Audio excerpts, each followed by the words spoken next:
So, my dear friend, we are proceeding to the next slide.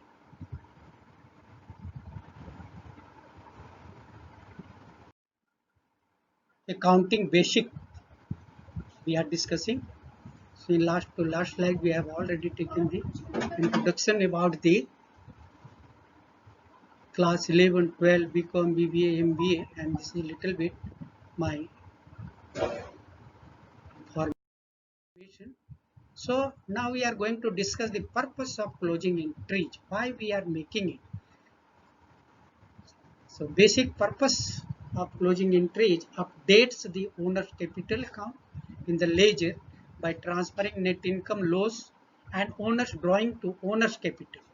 And we are preparing temporary accounts like revenue account, expense account drawing for next period posting by reducing their balance to zero, or we are transferring this account to the trading and profit and loss account and the other account to close this. So next, the temporary accounts and the permanent accounts examples are here. So my dear friend, temporary account includes all revenue account, all expense account, owner's account, and the permanent account are all assets account like land, building, plant and machinery, liability account, capital, bank loan, creditors, bills payable, etc., and owner's capital. So the temporary account are closed, but the permanent account are never closed. So next one is post closing trial balance. So my dear friend, after all closing entries have been made, we are journalizing and we are posted. Then post closing trial balance is prepared to make the final statement. So here we are again taking a bird's eye view, the steps in accounting cycle. So the first we are analyzing the transactions. Transaction is the basic thing in the business operation. There are sales and purchases and a number of transactions are happening. To pass journal entry, to record that, the first task is to analyze the transaction and then journalize the transaction, post them to account, prepare a trial balance, journalize and post adjusting entry, prepare adjusted trial balance, prepare financial statement, and journalize and post closing entries. So these all we have already discussed. Next one is very important, the suspense account. When the two sides of the trial balance is not matched, it indicates there are some error. So to make it, we are putting the difference in a account. That account is known as suspense account to make the financial statement at the end of the year. So again, after finding out the reasons and causes of the difference, we are disposing the suspense account, putting the correct thing in the correct account. So here we are making the correcting entry. Errors that occurs in recording transactions should be corrected as soon as they are discovered by making correcting entries. So correcting entries are unnecessary if the records are free from errors. If there is no errors, there is no need to make the correcting entry. We can generalize only when there are some mistakes. So how we are preparing trial balance? Here we are going to discuss. Theoretically, spreading a trial balance can be prepared in the following three manners: total method, balances method, and the total cum balances method. So rectification of error, as we have seen, if there are some error, we will rectify it. There are certain types of the error which we are going to discuss here. We can categorize the errors from point of view, the rectification, error which do not affect the trial value and the error which affects the trial value. Next, there are some guiding principles for making the rectification entry. We must understand it to do the correct thing. Next one is the test question. It is very important how much we have understood the general rule and the golden rule of accounting. So that rule here we will apply. So here are a question. Credit purchase from Raghuraj rupees 20,000. If it is not recorded, if it is recorded 20,000, if it was recorded 25,000, if it were not posted to the account, and the last one is we are posted to account 2,000. So next one is what is historical cost. This is very important. So we are recording in books of account at the cost which we have purchased, the amount which we have purchased, paid. So next one is what is non-current assets. This is very basic things.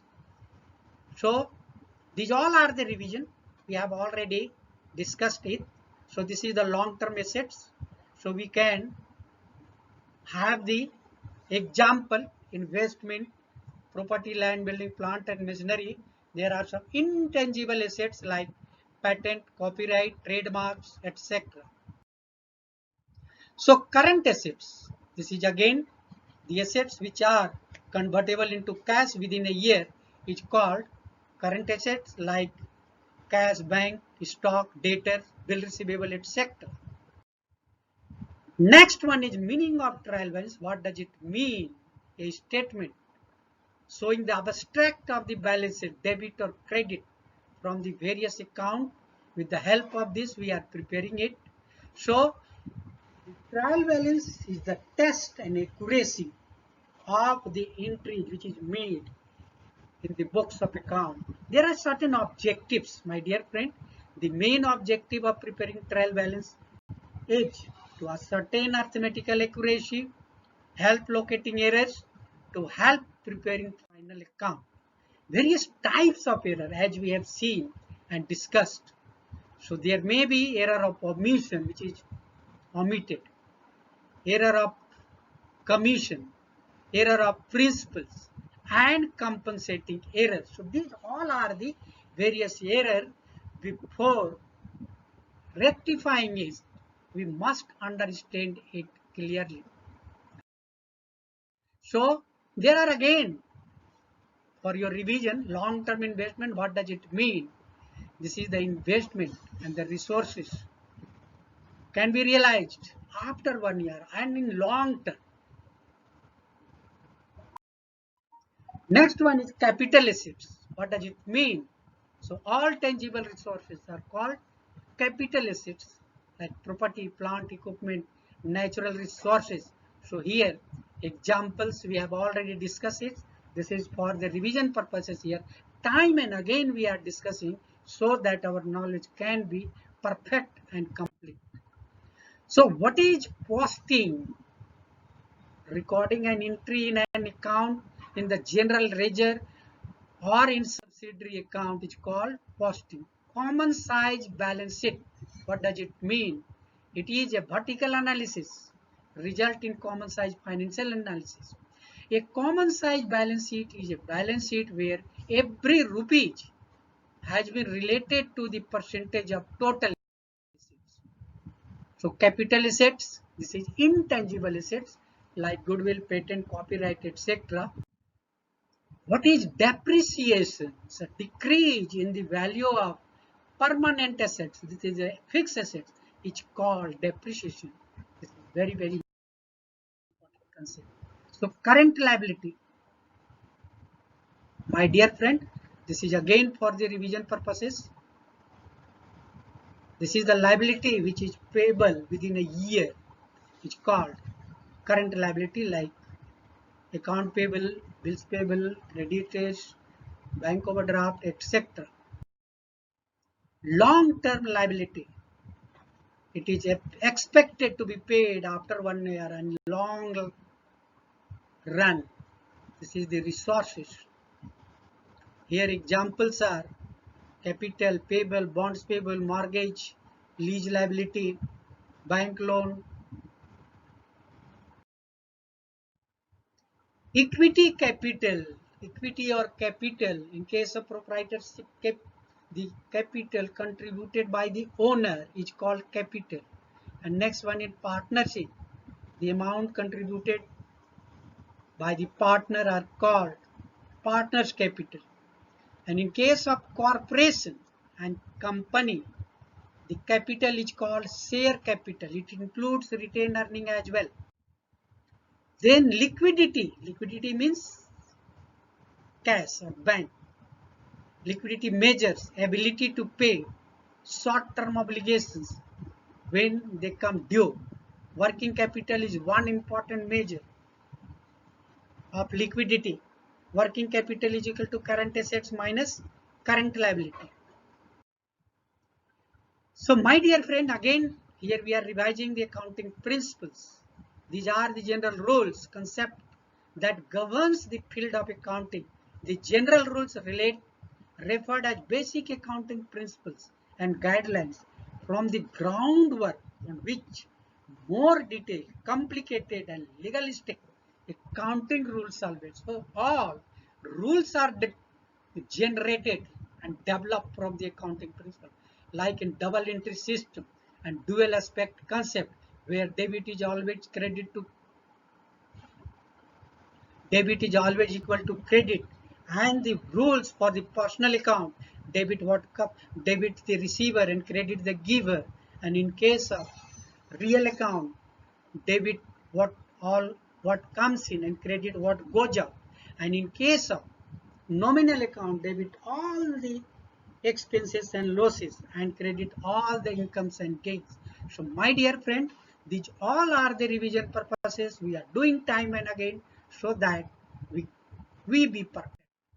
So now the current ratio, this is very important. Current asset divided by current liability. The standard ratio is 2:1. Too high and too low ratio indicates the investment of resources are not equally distributed in different assets.